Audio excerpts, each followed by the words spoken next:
19 वर्षांची मीरा रायगडमधील छोट्याशा शहरात राहत होती. घरात तिचे आई-बाबा आणि तिचा छोटा भाऊ होता.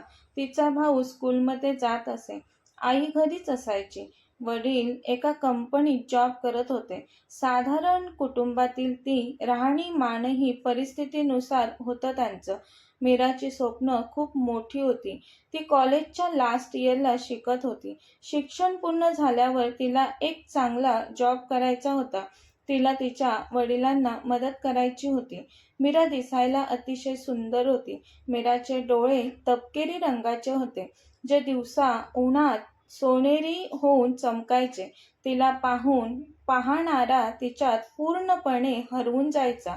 ती सुंदर तर होतीच, पण त्याहीपेक्षा ती खूप जास्त निरागस होती, मासूम होती. तिला स्वतःला तिच्या सौंदर्याची जाणीव नव्हती की ती किती सुंदर आहे ते, पण तिला पाहणारा तिच्या सौंदर्यात मात्र हरवून जायचा. मीरा आज कॉलेजमधून सुटल्यावर तिची मैत्रीण कविता आणि सीमा यांच्यासोबत कॉलेजमधून बाहेर आली. हाय कविता, एका मुलाने बाईकवरून कविताला आवाज दिला. तशी कविता पळत त्या मुलाजवळ गेली. कबीर दादा, तू तू केव्हा आलास? अतिशय उत्साहात कविता म्हणाली त्याला. हे काय, काही वेळापूर्वीच आलो आणि आत्याने लगेच पाठवलं तुला घ्यायला, तो बोलत होता कवितासोबत. पण त्याची नजर आता काहीच अंतरावर उभ्या असलेल्या मीरावर पडली. कुठे पाहतोस कबीर दादा, कविताने त्याला आवाज दिला तसा तो भानावर आला. कुठे नाही, केसातून हात फिरवत म्हणाला. कविता, चल बस पटकन, आत्या घरी वाट पाहत असेल आपली. पण अजूनही त्याची नजर फक्त मीरावरच होती. तिच्या सौंदर्याची भुरळ जी त्याला पाहता क्षणी पडलेली. पहिल्यांदाच मीरासारखी निरागस मुलगी पाहिल्यासारखं तो तिच्याकडे पाहत होता.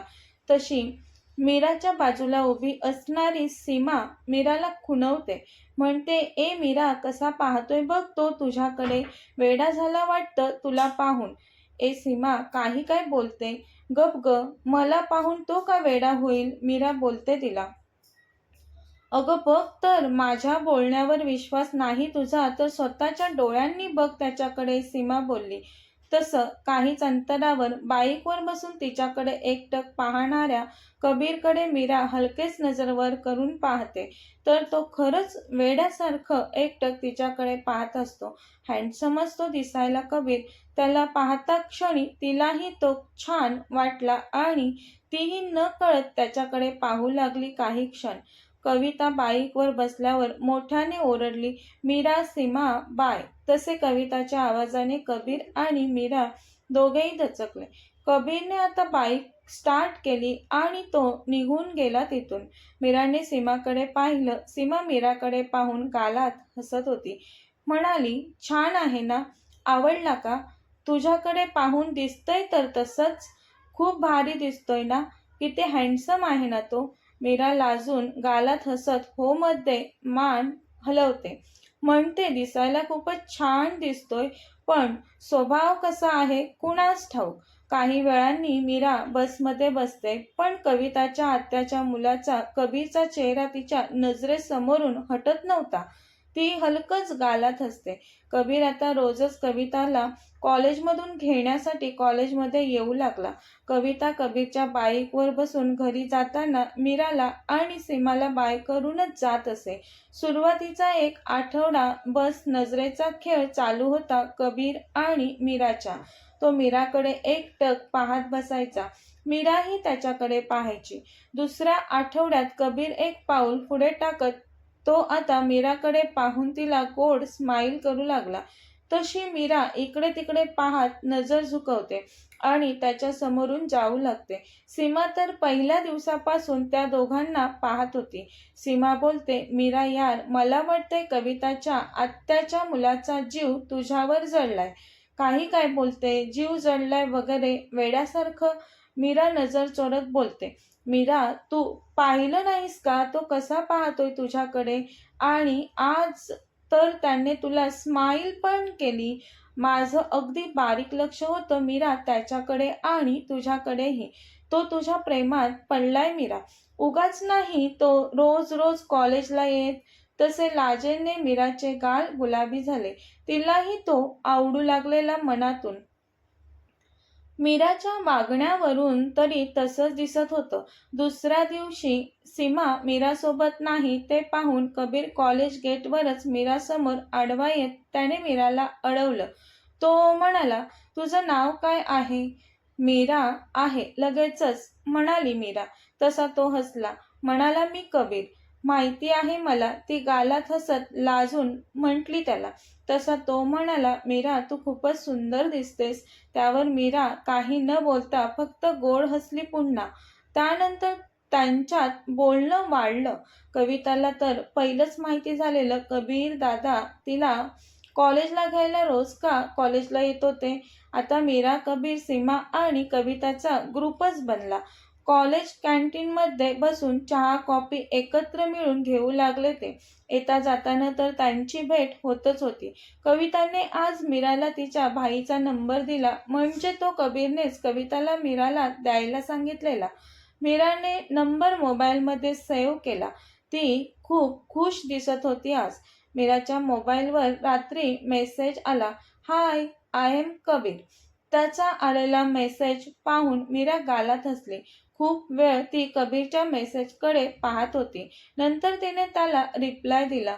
बस त्या एका रिप्लायनंतर ते दोघे एकमेकांच्या वेगळ्याच जगात जगू लागलेले. रोज सकाळी गुड मॉर्निंग पासून रात्री झोपेपर्यंत सतत मेसेज चालू होते त्यांचे. आज ती भेटली त्याला तेव्हा तो तिला म्हणाला, मीरा तू खूपच सुंदर आहेस. तुला सतत पाहत राहावं असंच वाटतं मला. तुझ्याकडे किती वेळ पाहिलं तरी माझं मन भरत नाही. इतर मुलींपेक्षा तू खूपच डिफरंट आहेस मीरा. ते कसं? मीरा विचारते त्याला. तो तिच्या डोळ्यांमध्ये पाहत म्हणतो तिला, मीरा तुझ्या डोळ्यांमध्ये खरेपणा दिसतो मला. तशी ती लाजून डोळ्यांच्या पापण्या झुकवते. तो लगेच तिला बोलतो, मीरा कसा होता आजचा तुझा दिवस? ठीक होता कबीर, तू येण्या अगोदर. माझ्या येण्या अगोदर ठीक होता तुझा दिवस? मग आता काय झालं? कबीर विचारतो तिला. तशी ती गालात हसत म्हणते, पहिला ठीक होता दिवस, पण आता तू आल्यावर खूपच छान आहे माझा आजचा दिवस. तसा तोही तिच्याकडे पाहून हसतो. दोघे एकमेकांच्या नजरेत हरवतात काही क्षण. कबीर मीराचा बॉयफ्रेंड झालेला तसं ते एकमेकांकडे बोलत नसले तरी दिसताना तसंच दिसत होतं. मीरा कबीरच्या प्रेमात गुंतत चाललेली, पण कबीर खूपच शार्प माइंडेड होता. तो काय करत होता मीरासोबत ते त्याला चांगलंच ठाऊक होतं. कबीर काही दिवसांकरिताच त्याच्या आत्याकडे आला होता, पण तो आता त्याच्या घरी पुन्हा मुंबईला जाणार होता. तो मीराला म्हणाला, मीरा मी घरी चाललोय माझ्या मुंबईला परत. ते ऐकून मीरा नाराज झाली. कबीर कविताला घेऊन घरी आला तेव्हा त्याला काही गुंडांनी अडवलं. एकाने तर त्याची कॉलर पकडली. तो म्हणाला, ए हिरो, बोल, आमच्या बॉसचे पैसे कधी परत करणार आहेस? आमच्या बॉसपासून वाचण्यासाठी इकडे येऊन राहत आहेस का तू? कबीर त्या गुंडांसमोर हात जोडून म्हणाला, देईन मी तुमच्या बॉसचे पैसे. जुगार खेळताना खूप मजा आली तुला रे, आणि आता पैसे परत देताना जमत नाही का परत करायला तुला? तसं नाही, मी 1-2 दिवसात पैसे परत करीन तुमच्या बॉसचे. कबीर भीतीने थरथरतच त्यांना समजावत बोलतो. मीराच्या घरी मीरा अभ्यास करत होती. तिला तिची आई आवाज देते, मीरा बाहेर ये. तशी मीरा हातातील पुस्तक टेबलवर ठेवून बाहेर आली.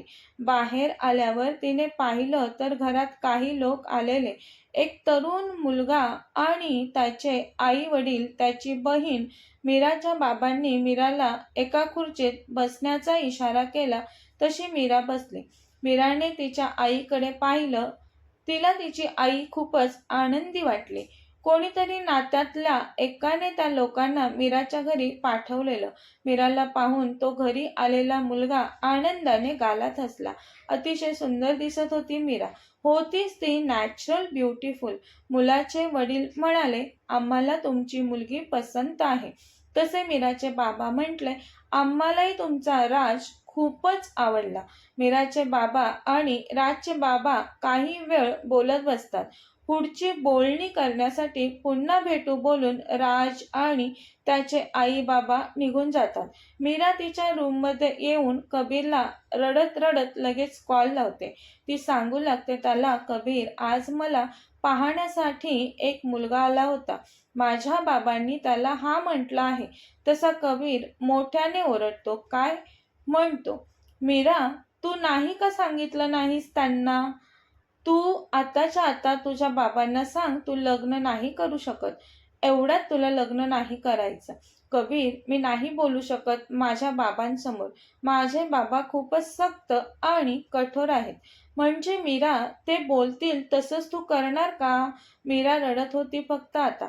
कबीर रागवून म्हटला, मीरा, मी तुझं लग्न त्या मुलासोबत नाही होऊ देणार. मी येतोय उद्याच तुला भेटायला. तू मला भेटणार आहेस. मी यातून नक्कीच काहीतरी मार्ग काढेल. मी सांगेन तुला तसं ऐकावं लागेल माझं तुला. मीरा दुसऱ्या दिवशी मीरा कबीरला भेटते. ती भेटल्यावर पुन्हा कबीरला बोलते, बाबांनी त्या मुलाला होकार दिला आहे आमच्या लग्नासाठी. मला तर काही समजत नाही मी आता काय करू. डोकं सुन्न पडलंय माझं. मीरा, याचा अर्थ काय आहे? तुला काही समजत नाही का? तू त्याला नाही बोलू शकत होतीस. तू नाही का नाही बोललीस मीरा त्या मुलाला? मीरा फक्त आता रडत असते. कबीर बोलतो, मीरा, तू त्याला स्पष्ट सांग की तू हे लग्न नाही करू शकत. माझं ऐकशील मीरा? आपण दोघं कोर्ट मॅरेज करूयात. तू तुझ्या घरातून काही पैसे दागिने घेऊन ये. आपण उद्या रात्री इथून निघून जाऊयात मुंबईला. मीरा कबीरकडे पाहत बोलते, कबीर, आपण पकडलो गेलो तर? तेव्हा काय होईल आपलं? नाही, मी हे नाही करू शकत. तुला माझ्यावर भरोसा नाही का मीरा? पागल झाली आहेस का मीरा तू? तू फक्त माझी आहेस मीरा, तो चिडून बोलतो. मीरा रडत रडत बोलते, प्लीज, मी काय बोलते ते समजून घे कबीर. मी असं नाही वागू शकत. हे तर आई बाबांना फसवणं होईल. एवढा मोठा डिसिजन मी कसा घेऊ? माझं ऐकायचं नाहीये का मीरा तुला? तू एक गोष्ट लक्षात ठेव. तू माझं ऐकलं नाहीस तर तू मला कायमसाठी विसरून जा. एकतर माझं ऐक, नाही तर मला गमवून बस. आता निर्णय तुझ्या हातात आहे. बोलून कबीर रागाने तिथून निघून जातो. रात्रीचे 11 वाजलेले. घरातले सगळे झोपलेले. मीराचं मन चलबिचल झालेलं. कबीर जे काही आज दुपारी बोललेला त्याचा विचार करून ती रडत होती. तिला झोप येत नव्हती. सतत कबीरचं बोलणं आणि त्याचा चेहरा आठवत होता तिला. ती धारीट करून कपाट उघडते. कपाटातून ती तिच्या आईच्या दागिन्यांच्या डब्यातून काही दागिने आणि तिच्या वडिलांनी मेहनतीने एक एक पैसा मीराच्या लग्नासाठी जमा करून ठेवलेला ते सर्व पैसे मीरा घेते आणि दागिने पैसे एका बॅगमध्ये भरते. हे करताना ती मनाविरुद्ध करत होती. तिचे हात पाय लट कापत होते. पण ती वेडी कबीरच्या प्रेमात आंधळी झाली होती. ती यावेळेस काय करत होती ते तिलाच कळत नव्हतं. हे सर्व करायला मन मानत जरी नसलं तरी ती ते करत होती. डोळ्यांमधून अश्रू अनगिणित वाहत होते. ती आता आईबाबांच्या रूमबाहेर दाराजवळ उभी राहून त्यांना पाहून म्हणते, आई बाबा, मला माफ करा. बोलून ती घराबाहेर पडते. घराबाहेर कबीर तिची वाट पाहत उभा असतो. तिला पाहून त्याच्या चेहऱ्यावर हलकं हसू पसरतं. तो तिच्याजवळ येत तिला विचारतो, दागिने आणि पैसे सोबत घेऊन आलीस ना? मीरा नाराजीच्या स्वरात हा म्हणते. आणलेत सोबत, म्हणते ती. कबीर म्हणतो, डोंट वरी डार्लिंग, मी आहे ना तुझ्यासोबत. आता मूड ठीक कर तुझा. तुझा विश्वास आहे ना माझ्यावर?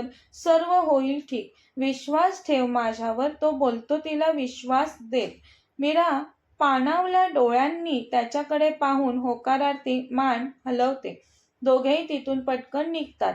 मीरा कबीरला विचारते, कबीर, आपण जे करत आहोत ते बरोबर आहे का? मला खरंच खूप भीती वाटते. तो तिला धीर देत म्हणतो, मीरा, माझ्यावर विश्वास ठेव. आपण लग्न केल्यानंतर आपण तुझ्या आई बाबांना भेटायला जाऊ. मला खात्री आहे तेव्हा तुझे आई बाबा माफ करतील आपल्याला. त्याच वेळी कबीरला एक कॉल येतो. तो नंबर पाहून मीरा आलोच एक महत्वाचा कॉल आहे बोलून बाजूला जाऊन बोलू लागतो. समोरून एक व्यक्ती बोलतो, कबीर, मुलीला घेऊन केव्हा पोहोचशील? तू मला फोटो पाठवलेली तीच मुलगी घेऊन येत आहेस ना?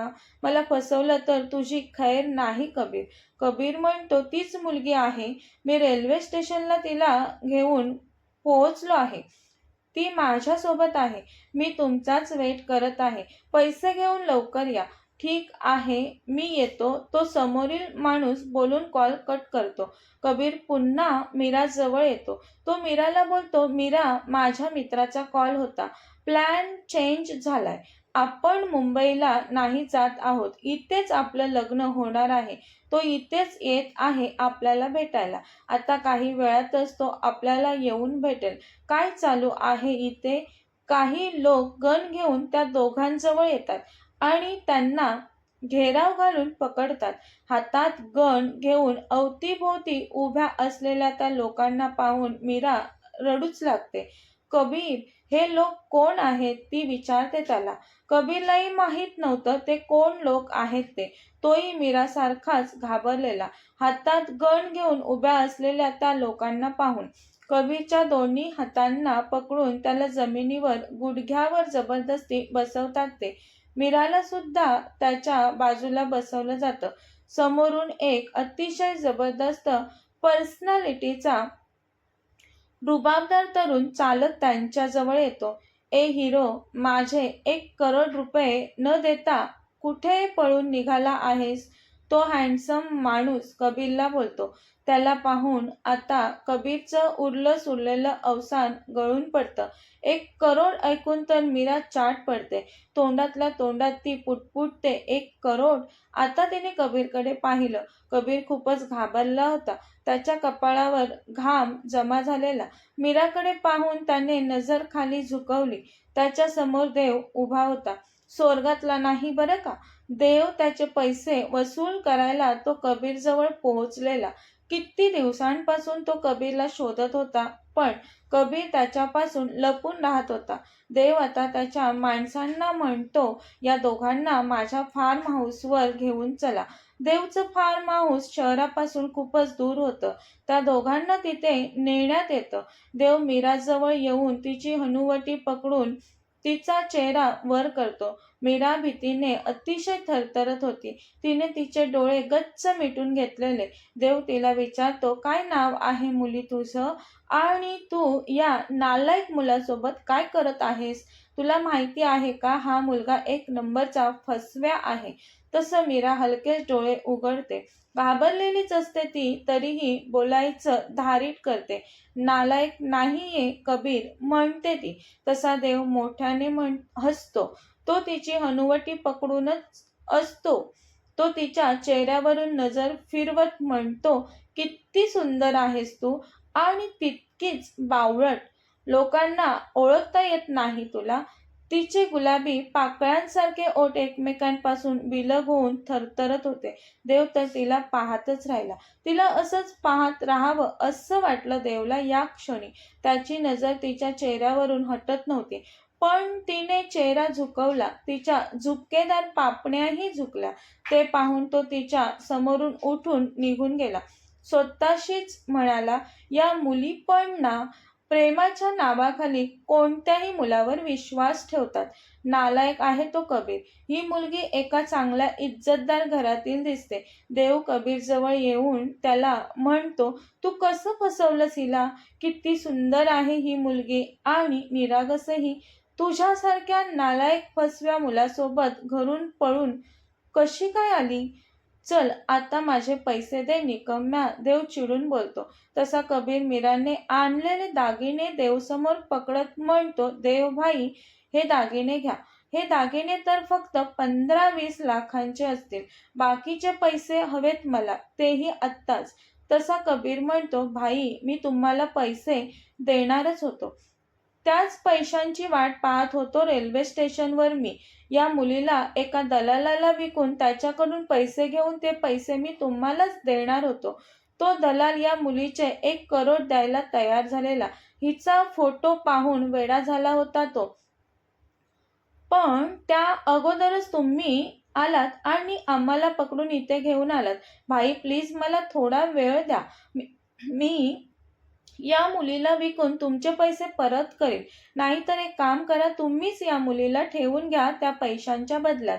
मीराने कबीरचं बोलणं ऐकलं आणि तिच्या मस्तकात जोराची कळ गेली. कबीर, मोठ्याने बोलली ती. अंगातील रक्त रागाने सळसळलं तिच्या. ज्या मुलावर प्रेम केलं, स्वतःपेक्षा जास्त त्याच्यावर विश्वास ठेवला, तोच असा निघेल असं वाटलंच नव्हतं तिला. पण ती काही करण्याअगोदर देव बोलला, मी लहान मुलांचा आणि महिलांचा कारभार नाही करत. त्याचवेळी त्याच्या कानात त्याचा मित्र अर्जुन कुजबुजला, देव, सौदा चांगला आहे. त्याचवेळी मीराने कबीरच्या अंगावर वाघिणीसारखी झडप घातली. त्याची कॉलर पकडून ती रडत बोलते, कबीर, तू माझ्यासोबत असं कसं करू शकतोस? तू मला किती स्वप्न दाखवलेस, किती वेळा प्रॉमिस केलेस तू मला, मी सर्व ठीक करीन असं. मी तुझ्यावर किती विश्वास ठेवलेला आणि तू मला कबीर फसवलंस. नाही कबीर, तू असं नाही वागू शकत माझ्यासोबत. तू तर माझ्यावर खूप जास्त प्रेम करत होतास ना. मी खूप आवडते तुला, तू म्हटलेलंस ना कबीर मला. कबीर मीराच्या अंगावर मोठ्याने ओरडतो, चुलीत घालते प्रेम. मी तुझ्यावर कधीच प्रेम नाही केलं मीरा. तुला माझ्या जाळ्यात फसवायचं होतं म्हणून मी खोटं नाटक केलं प्रेमाचं तुझ्यासोबत. कारण माझा प्लॅन अगोदरच ठरलेला होता. तुला विकून मला तुझे 1 करोड रुपये मिळणार होते. त्या पैशातून मी कर्जमुक्त होणार होतो. मीरा कबीरकडे डोळे विस्फारून सुन्न नजरेने पाहत होती. तिच्यावरची नजर हटवून कबीर देवला म्हणतो, बाई, तुम्ही हिला ठेवून घ्या आणि मला जाऊ द्या इथून. फॉर्मल ड्रेसमधील क्रिमिनल आहेस तू. कबीर, देव बोलतो त्याला आणि धक्का देऊन दूर ढकलतो. देव म्हणतो, ठीक आहे, तुझ्याजवळ फक्त 2 दिवसांचा वेळ आहे. त्यानंतर तू या शहरात मला दिसलास तर मी तुला जिवंत गाडील. तुला तुझ्या घरच्यांची सुरक्षा महत्वाची वाटत असेल तर पुन्हा या शहरात पाय ठेवू नकोस. देवने कबीरला पुन्हा धक्का दिला आणि स्वतःपासून दूर केलं. तसं देवच्या माणसांनी त्याला बाहेर नेलं. काही वेळ देव शांत बसून विचार करत होता. त्याला माहीत होतं त्याने मीराला ठेवून नाही घेतलं तर कबीर नक्कीच तिला दुसऱ्या कोणाला तरी विकेलच, तेही काही पैशांसाठी. त्यानंतर मीरासोबत काय होईल याचा विचारच करवत नव्हता देवला. किती निरागस आहे ती, तो स्वतःशीच मनात बोलला. तो आता मीरा जवळ आला. मीरा खूपच निराश, खचलेली दिसली त्याला. तिला दुरूनच पाहून तो त्याच्या माणसांना आदेश देत म्हटला, हिला एका खोलीत ठेवा. तो त्याच्या बेडरूममध्ये झोपायला निघून गेला. दुसऱ्या दिवशी मीराला ताप चढलेला. ती तापाने फणफणत होती. देव तिच्या रूममध्ये तिला पाहायला आला तेव्हा ती तापाने ग्लानीत गेलेली. देवने डॉक्टरांना बोलवून तिच्यावर इलाज करायला सांगितला. काही वेळाने ती ग्लानीतून बाहेर आली. तिला तसं पाहून देवच्या चेहऱ्यावर हसू उमटलं. त्याने लगेच तिला सक्तीने पण प्रेमाने जेवायला लावलं. स्वतः डॉक्टरांनी दिलेली औषधं त्यांनी तिला खाऊ घातली. काहीच मिनिटात शांत झोपली ती. देव तिच्या बाजूला बसून खूप वेळ तिच्याकडे पाहत होता. तिला एकसारखं निहाळत होता. तिच्या मुलायम रेशमी केसांवरून हात फिरवत स्वतःशीच बोलत होता, ब्युटिफुल, किती नाजूक, किती मासूम आहे ही, किती सादगी आहे हिच्या चेहऱ्यावर. पण त्याचवेळी मीरा झोपेत बडबडू लागली, कबीर, कबीर, तू असं का वागला माझ्यासोबत? झोपेतही तिच्या डोळ्यातून अश्रू येऊन ते गालावर ओघळले. कबीरचं नाव ऐकून देवला अतिशय राग येतो. तो तिच्या अंगावर पांघरून देऊन तिथून पटकन निघून जातो. काही वेळाने मीराला थोडं बरं वाटतं. ती उठून बसते तेव्हा तिथे सावित्री मावशी येते.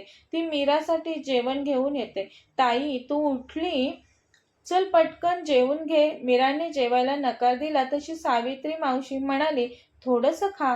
सावित्री मावशीने तिला जेवण भरवायला सुरुवात केली. मीराचं जेवण झाल्यावर सावित्री मावशी म्हणाली, ताई, तू तर खूपच सुंदर आणि गोड दिसतेस, एका स्वप्नातल्या परीसारखी. तुला सांगू का, आमच्या सरांनी कधीच कुणाची एवढी काळजी घ्यायला नाही सांगितली याआधी, जेवढी ते तुझी घ्यायला सांगत आहेत मला. असं वाटतंय तू सरांसाठी खूपच खास आहेस. मीरा म्हणते, हो ना. हा पण मला विकण्याचा विचार करत असेल. मीरा रागाने बोलून पुन्हा बेडवर आडवी होते. सावित्री मावशी तिचं काम करून निघून जाते. देव मीराच्या रूममध्ये येऊन तिची विचारपूस करू लागतो. विचारतो तिला, कशी तब्येत आहे तुझी आता? मीरा रडत असते अगोदरच. त्याला पाहून ती देवचे पाय पकडते आणि म्हणते, तुम्ही पण मला कबीरसारखं विकून टाकाल का? काही काय बोलते? तुझ्या आशिकसारखा एवढ्या खालच्या पातळीला नाही उतरत हा देव. मी तुला इथे यासाठी ठेवून घेतलं की तो नालायक तुझ्यासोबत आणखी चुकीचं काही करू नये. तो एक नंबरचा फसवा माणूस होता. मीरा, तो तुझ्यासोबत लग्न कधीच करणार नव्हता. पण तुमचे एवढे पैसे मी कसे परत करणार? मीरा विचारते देवला. त्याचा विचार तू नको करूस मीरा. तुझी इच्छा असेल तर तू तुझ्या घरी पुन्हा जाऊ शकतेस. मला काहीच प्रॉब्लेम नाही. संपूर्ण रात्र आहे तुझ्याजवळ विचार करायला. विचार कर मीरा, बोलून तो निघून जातो. दुसऱ्या दिवशी सकाळी देवने मीराला विचारलं, काय ठरवलं तू? नाही, मी पुन्हा घरी नाही जाऊ शकत. माझे वडील खूपच सक्त कठोर आहेत. ते मला जिवंत गाडतील. पण मी तुमच्यावरही ओझं बनून नाही राहणार. तुमच्या कंपनीत तुम्ही मला जॉब द्याल का? प्लीज, ती विनंती करत म्हणते. मी गर्ल्स हॉस्टेलला राहील. प्लीज एवढी मदत करा माझी. ती विनंतीच्या स्वरात पुन्हा बोलते. ठीक आहे, मी तुला जॉब देईन, पण फक्त माझ्या कंपनीत. मी तुला हॉस्टेलवर नाही राहू देणार. तू इथेच माझ्याजवळ राहशील. इथे तू सेफ आहेस, तो म्हणतो. मीरा हैराण होऊन देवचं बोलणं ऐकत होती. हे माझी काळजी करत आहेत का? ती मनात स्वतःलाच प्रश्न करते. का पण? ती त्याला नाही बोलू शकली नाही. ती तर शॉकमध्ये होती. सध्या नशीब तिच्यासोबत कोणता नवा डाव खेळत होतं या विचाराने. 2-4 दिवस गेले. देव त्याच्या कामात खूपच व्यस्त होता. तरी तो मीरावर बारीक नजर ठेवून होता. एक दिवस सावित्री मावशी मीराला डिनरसाठी बोलवून निघून गेली. देव मीरा येण्याची वाट पाहत होता. मीरा आल्यावर देवला विचारते, काय विचार केला आहे तुम्ही माझ्या जॉबविषयी? तुला जॉब मी देईल, पण तुला हॉस्टेलला राहण्याची परवानगी नाही मिळणार माझ्याकडून. जोपर्यंत तू तुझ्या आई वडिलांकडे परत नाही जात तोपर्यंत तू माझी जबाबदारी आहेस. माझ्या परवानगीशिवाय काहीच नाही करायचं तू. अंडरस्टँड? देव म्हटला तिला. ती ओके ठीक आहे बोलते. डिनर नंतर तयार हो, आपल्याला शॉपिंगसाठी जायचं आहे. शॉपिंग? ती म्हणते. जॉब करायचा आहे ना, मग एकच ड्रेस घालणार आहेस का रोज रोज? तो तिच्याकडे पाहून विचारतो तिला. तशी ती नजर झुकवते. मावशीला सांग तुझं आणि तिचं सामान पॅक करायला. उद्या सकाळी आपण दुसऱ्या बंगल्यावर शिफ्ट होत आहोत. त्या बंगल्याजवळ माझं ऑफिस आहे. तुला बरं पडेल तिथून जॉबवर जायला. मीराने नको नको म्हणत असतानाही देवने मीरासाठी खूप सारे ड्रेस, शूज खरेदी केले. त्यानंतर त्याने मीराला बंगल्यावर सोडलं आणि तो तसाच त्याच्या मित्रांना भेटायला निघून गेला. आज त्यांच्या पार्टीचा प्रोग्राम होता. पार्टीत असताना देवचा मित्र म्हटला, देव, ती बघ, ती ब्ल्यू ड्रेसमधली मुलगी तुलाच बघत आहे. देव बेफिकीरपणे म्हणाला, मला फरक नाही पडत, कारण ती मुलगी माझ्या जवळचा पैसा बघत आहे, मला नाही बघत ती. अरे देव, मग तुला काय हवंय? कशी मुलगी हवी आहे तुला? मला जे हवं होतं ते मला मिळालं आहे, देव म्हणतो. रात्री उशिरा ते लोक पार्टीतून घरी जायला निघाले. आज त्याचे मित्र देवच्या बंगल्यावर राहायला आले. देवने त्यांना नाही म्हणण्याचा प्रयत्न केला, पण ते ऐकायलाच तयार नव्हते. ते जबरदस्ती देवच्या बंगल्यावर राहायला आले. इकडे बंगल्यावर मीराला झोप येत नव्हती. किती वाजले देव अजून घरी कसा नाही आला या विचारात जागीच होती ती. जसा देवच्या कारचा आवाज आला तशी ती पळत मेन डोअर जवळ आली आणि तिने पटकन दार उघडलं. तिने दार उघडलं तर समोर देव आणि त्याचे मित्र उभे होते. आपापसात बोलत हसत होते सगळे. आता सर्वांची नजर मीरावर खिळली. सर्वच अवाक होऊन मीराला पाहू लागले. ती ब्लॅक कलरच्या पंजाबी ड्रेसमध्ये अप्रतिम सुंदर दिसत होती. त्याच वेळी देवचा मित्र आकाश बोलला, देव, म्हणूनच आम्हाला इथे येऊ देत नव्हतास काय? एकटाच एन्जॉय करत आहेस, आम्हाला पण एक चान्स दे की. तो मीराकडे किळसवाण्या नजरेने पाहत बोलला. तो आता मीराला टच करणारच असतो तर देवने त्याची कॉलर पकडली. तुझी एवढी हिंमत कशी झाली? हे सर्व बोलून देवने त्याला धक्का दिला. हाकललं देवने त्याला तिथून. त्याच्यासोबत बाकी मित्र पण जायला निघाले. आकाशला देवचा खूपच राग आला. तो क्रूरपणे देवकडे पाहत म्हणाला, देव, या अपमानाचा बदला मी लवकरच घेईल. बाकी मित्र देवचा राग शांत करण्याचा प्रयत्न करत म्हणाले, देव, सोड ना त्याला, तुला माहिती आहे ना त्याची सवय. आराम करतो, आम्ही पण निघतो आता. बोलून ते सर्व मित्र निघून गेले. देव मीराच्या खांद्यांना गच्च पकडून तिला म्हणाला, का बाहेर आलीस तू? देव, मी तुमचा वेट करत होती. त्याचा राग पाहून ती घाबरली आणि म्हणाली त्याला. रागाने त्याचे डोळे अतिशय लाल झाले होते आणि तो त्याच डोळ्यांनी तिच्याकडे रागात पाहत होता. तिला काही सुचेना. आता काही खरं नाही समजून ती सरळ देवला बिलगली आणि म्हणाली, मी तर फक्त तुम्हाला पाहायला आलेली देव. मला नव्हतं माहिती की तुमच्यासोबत तुमचे मित्र पण असतील. प्लीज मला माफ करा. I am sorry. सॉरी देव. ती त्याला आणखी जास्त घट्ट बिलगत बोलली. अनपेक्षित होतं तिचं असं वागणं त्याच्यासाठी. त्याचे हात तिच्या भोवती गुंफले त्याने. देव, तुम्ही प्लीज चिडू नका ना. तुम्ही चिडला तर मला खूप भीती वाटते, ती तिच्या नाजूक आवाजात म्हटली. पण देव भानावर कुठे असतो? तो तर तिच्या मिठीत विरघळलेला असतो. तिच्या जवळ मिठीत असल्यामुळे त्याच्या श्वासाची गती कमालीची वाढते आणि हृदयाची धडधड सुद्धा वाढते. हे काय होत आहे मला, तो मनात बोलतो. आता त्याचा राग कुठच्या कुठे पळून गेलेला. समाधानाने तो तिचा स्पर्श, तिची मिठी अनुभवत होता. खूपच शांत वाटलं त्याला तिच्या स्पर्शात. काही वेळाने ती भानावर येऊन त्याच्या मिठीतून दूर होते. सॉरी, ते तिला काय बोलायचं सुचलंच नाही. तिच्या खांद्यांना पकडून देव बोलला, मीरा, मला माझ्या मित्रांना नव्हतं सांगायचं की तू इथे माझ्या घरी माझ्यासोबत राहतेस ते. तुझ्या सेफ्टीसाठीच करत होतो मीरा मी. देव, तुम्ही रागवला नाहीत ना? तुम्ही मला जॉब करून द्याल ना? तिथे तर खूप सारे लोक मला पाहतील, तेव्हा तुम्ही रागवणार नाही ना? देव मीराला जवळ छातीजवळ कवटाळून घेत म्हणतो, मीरा, प्रयत्न करेन मी सहन करण्याचा. मीरा लगेच त्याच्यापासून बाजूला होते. देव, तुमचं आणि माझं असं कोणतं नातं आहे की दुसऱ्या कोणी माझ्याकडे पाहिलं की तुम्हाला एवढा राग येतो? एवढं का वाईट वाटतं? ती म्हणते. तो तिला पुन्हा मिठीत घट्ट आवळत बोलतो, मीरा, तू घरात आल्यापासून घर घर वाटू लागलं आहे मला. देव, काय करताय? सोडा मला. मी इथे कायम नाही राहू शकत. केव्हा तरी मला जावंच लागेल इथून. मी नाही तुला कुठे जाऊ देणार मीरा, देव म्हणतो तिला. मीरा तिथे न थांबता पळतच रूममध्ये निघून जाते. कथेचा पुढील भाग पाहण्यासाठी चॅनलला सबस्क्राईब करा. कथा आवडल्यास लाईक, शेअर आणि कमेंट करायला विसरू नका. धन्यवाद.